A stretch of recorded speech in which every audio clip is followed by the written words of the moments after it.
우리가 수백억 자산가나 수천억 자산가 이런 분들 정말 큰 부자라고 하는데 이런 분들의 레벨은 사실 운 7기삼이 아니라 운 99999991이라는 말도 있습니다. 왜 그러냐면요. 우리가 한 개인이 어떤 트렌드라든지 어떤 거대한 흐름 그리고 수요의 폭발 이런 걸 우리가 통제할 수 없는 영역이잖아요. 그런데 그 성공하신 분들 보면은 엄청난 부자분들을 보면은 그 기회를 잘 포착했잖아요. 그 증거로서 IMF 시기 때 외환 위기 때 많은 재계서열 30위 안에 있는 상당수의 기업들이 무너졌지만 오히려 또 그때 기회가 되어서 성공한 기업들도 있습니다. 동원그룹이라고 있어요. 동원참치. 동원그룹 같은 경우에도 IMF 시기에 이제 그 투자 쪽으로 있잖아요. 눈을 돌리면서 한국투자금융이 모태가 됐던 거냐 그러니까. 그리고 또 우리가 잘 알고 있는 웅진 있잖아요. 웅진 싱크빅이나 웅진그룹 같은 경우에도 IMF 전에는 그냥 견실한 중견기업 정도였습니다. 그런데 외환위기 때 있잖아요. 그때 이후부터 전성기를 맞이하게 되면서 재계서열 31위까지 올라간단 말이에요. 그런 거 보면서 거대한 기업도 무너지고 또 승승장구하기를 이렇게 벌어지는데 개인은 오죽하겠습니까? 그래서 운이라는 게 굉장히 중요하다고 생각되는 이유가 내가 최상의 상태로 준비되는 그때 내가 가진 강점을 간절히 원하는 사람들이 그 시기에 하필이면 폭발해야 돼. 그리고 내가 그 사람들을 지속적으로 계속해서 동일한 퀄리티의 서비스를 제공해 줄 수 있을 만큼의 나의 플랫폼이 되었든 나의 본질이 되었든 그게 다 준비가 돼 있어야 됩니다. 그리고 그것이 오래 가야 됩니다. 그러니까 엄청난 부자들은 하늘이 내린 부자라는 말도 있잖아요. 자, 그런데 이렇게 얘기하면 또 희망을 잃어버리잖아요. 큰 부자, 수백억, 수천억 단위의 부자들을 말했던 거고 이 영상을 보시게 돼 소위 말해서 2030들의 첫 관문은 버는 능력을 키우는 데 있어서 월 1,000만 원의 수입을 올리는 것이 첫 관문이신 분들이 아마 상당수일 것 같아요. 그 영역에 있으신 분들, 그 레벨에 계신 분들은 사실 그거는 운의 요소가 아닌 것 같아요.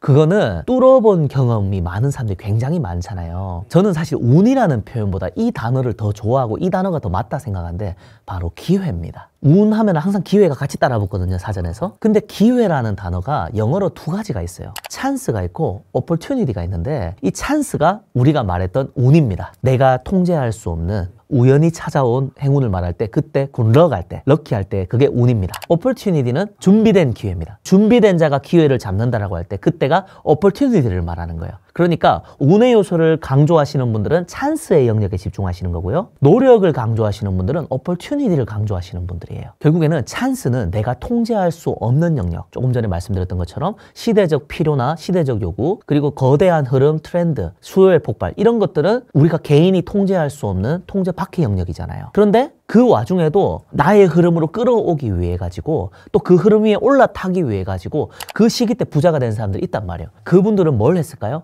opportunity에 집중하시면서 그 거대한 부의 물꼬가 흐를 때 그것을 나의 논두렁으로 끌어올 수 있을 만한 실제적인 역량을 준비했다라는 거죠. 유튜브를 하더라도 사람들 앞에서 제공해 줄 만한 내 가치, 내가 사람들에게 줄 수 있는 무언가를 만들지 않은 사람은 유튜브 영상 앞에서 할 말이 없을 거 아닙니까? 그렇다면은 내가 사람들이 궁금해할 무언가, 사람들의 문제를 해결해 줄 무언가, 사람들이 간지러워하는 부분을 긁어줄 수 있는 무언가, 나의 본질이라고 이야기할게요. 그것이 내가 준비된 사람이라면 그 유튜브라는 플랫폼, 거대한 흐름 위에 올라탈 수가 있겠죠. 결국에는 이 찬스와 오퍼튜니티의 밸런스가 중요한데 우리가 도전을 하는 단계에 있는 사람들은 이 오퍼튜니티의 영역, 이게 스티븐 코비 박사가 말하는 관심의 원과 영향력의 원이거든요. 관심의 원은 말 그대로 내 손에 잡히지 않지만 내가 관심이 향하는 정말 추구하는 그 방향을 말하는 거라 생각하시면 돼요. 내 통제 밖의 영역이죠. 그런데 이제 영향력의 원은 뭘까요? 내가 실제로 영향력을 발휘할 수 있는 영역. 소위 말해서 우리가 배를 모는 선장이라고 할 때 파도의 높낮이나 날씨는 내가 어떻게 통제할 수가 없잖아요. 그거를 우리가 집중해버리는 순간 우울증 걸립니다. 어떻게 할 수가 없어요. 그거는 경기 우리가 어떻게 할 수가 없어요. 시장의 흐름 어떻게 할 수가 없어요. 하지만 우리가 배 위에 올라탔을 때 배의 키를 잡고 방향을 정하는 건 우리가 할 수가 있어요. 그리고 그 배의 방향을 우측으로 갈지 좌측으로 갈지 멈출지 그거는 우리가 결정할 수 있단 말이죠. 우리가 똑같이 비가 내려도 바가지가 준비된 사람과 아무것도 없는 사람의 차이가 당연히 발생하지 않겠습니까? 바가지가 준비된 사람은 자기가 가지고 있는 그 용기의 크기만큼 물을 담을 수가 있을 거예요. 근데 아무리 나이가라 폭포가 부어도 있잖아요. 우리가 컵조차 들고 있지 않으면 물 한 방울 담을 수가 없잖아요. 그래서 저는 이 영상 보시는 분들이 자기만의 인생에서 뭐 운이냐 노력이냐 이런 거 따지는 것 자체가 사실 소모적이잖아요. 크든 작든 남 부러워하지 말고 내가 물잔 하나라도 소주잔 하나 크기라도 내 물이 생기는 거잖아요. 그래서 나의 그릇을 준비하는 데 집중하면 좋겠어요. 네, 제가 이거 엄청나게 파헤쳤는데 예, 그 사람마다 다른 영역 말고 모두에게 적용될 수 있을 보편적인 진리로만 제가 한번 추려봤거든요. 첫 번째, 이거는 예외가 없습니다. 압도적인 실행력입니다. 고민을 길게 하지 않아요. 예, 압도적인 실행력이 있습니다. 생각을 했을 때 이게 재정을 잃을 일이 아니라면 바로 시도합니다. 누구나 실패는 걱정이 될 수 있지만 가만히 있는 게 더 위험하거든요, 사실. 그걸 알기 때문에 두려움을 느끼지 못하는 게 아니라 두려워도 계속하는 게 용기라고 생각해요, 저는. 그런 면에서 이분들은 용기가 있어요. 두 번째가 인생에서 특히나 사업을 하거나 무언가를 내가 해내야 되는, 성취해야 될 목표가 있을 때 미친 듯이 독서를 파헤친 경험이 있어요. 근데 독서를 파헤쳤던 것도요, 어떤 그냥 교양 뭐 취미처럼 읽는 거 이런 거 아닙니다. 그런 게 아니라 아까 1번하고 반드시 연결됩니다. 압도적인 실행력에 근거가 있어야 될 거 아닙니까?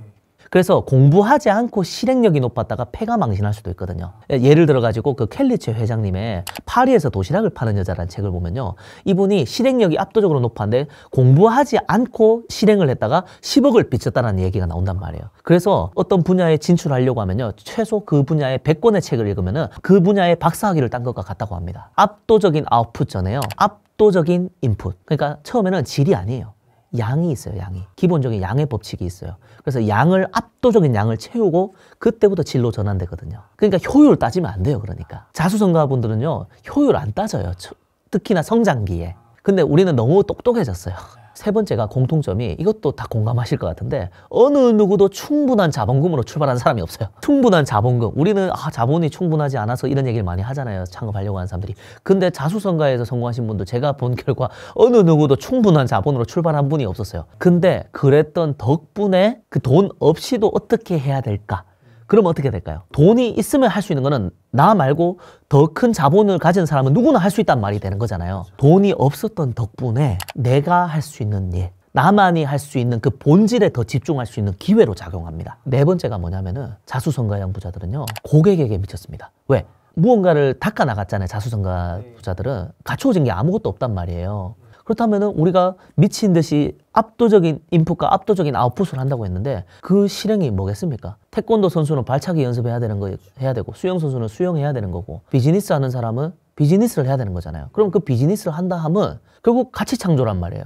그럼 가치를 누구에게 줘야 됩니까? 고객에게 줘야 되는 거예요. 그러면은 고객의 마음을 모르는 사람이 어떻게 성공할 수 있겠습니까? 고객의 마음을 알기 위해서는 또 뭐 해야 될까요? 필히 현장에 가야 됩니다. 모든 답은 현장에 있다. 이거 자수성가 하시는 분들의 모든 책을 보고 실제로 만나보면 다 이야기를 해요. 그리고 분해의 달인입니다. 이게 뭐냐면요, 어떤 현상을 딱 보면 있잖아요, 그거를 그냥 그걸로 보는 것이 아니라 왜 저렇게 됐을까 하면서 구조를 있잖아요, 잘라내요.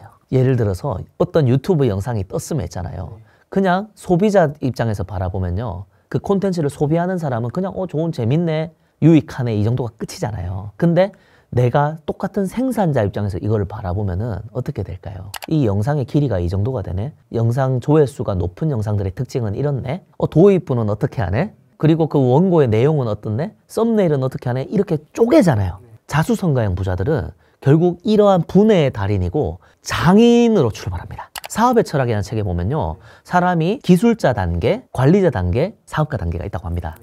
근데 이제 기술자 단계에서 이제 발달하면 장인이 되거든요. 장인에서 기업가로 넘어갑니다. 사업가로. 그러니까 자수성가형 부자들은요, 거의 대부분이 90% 이상이 장인 단계를 거쳐서 사업가로 넘어갑니다. 다시 말해, 어느 분야를 통달합니다. 우리 치킨 브랜드 1위 교촌치킨 있죠. 예, 권원강 회장님, 조그만 정말 기름 냄새 나는 있잖아요. 정말 그런 가게에서 출발했단 말이에요. 근데 내가 치킨 분야에서 최고가 되겠다 라고 하면서 치킨을 부치를 하기 시작합니다. 소스를 바르면서. 그리고 지금은 우리가 바삭한 치킨을 먹지만 그 치킨의 튀김옷이 고객 앞에 갔을 때도 눅눅해지지 않게 해서 그걸 연구합니다. 케이스 하나하나 전부 다. 이게 자수성가형들. 자, 우리 또 본죽 아시죠? 예, 본죽의 창업주 우리 최복희 대표님도요, 그 요식업 하시던 분이 아니었어요. 시인이셨어요. 국문학과 출신에. 근데 이분 같은 경우에 죽집을 하기에 앞서 뭘 했냐면요, 찻집에 가가지고 전통 차들이 어떻게 하는지 배우고요, 또 죽 쑤는 법 배우고요, 뭐 그런 것들을 하나하나 직접 다 배웁니다. 현장에서 다 배워가지고 죽을 쏜단 말이에요. 메뉴를 있잖아요, 이렇게 개발하고 장인 단계로 갑니다. 뿐만 아니라 이분이 이런 경우가 있었어요. 서울대병원 뒤쪽에서 작은 죽집을 이렇게 차렸는데 서울대병원에 있던 엄마들이 와가지고 막 다크서클 이만큼 내려와가지고 있잖아요. 죽을 이렇게 주문하니까 애들 키운 엄마로서 안쓰러웠던 거예요. 안쓰러워가지고 이분들에게 막 퍼줬는 거예요. 그러니까. 네. 그 퍼줬다라는 게 뭐냐면은 같은 엄마로서 공감이 될 거 아닙니까? 이것도 고객에 미친 거랑 요소가 겹치는 거죠. 엄마를 보니까 자기가 엄마잖아요. 누구보다 잘 알잖아요. 그렇기 때문에 죽은 더 곱게 갈아서 드릴까요? 소금은 빼드릴까요? 그러니까 엄마들이 어떻게 될까요?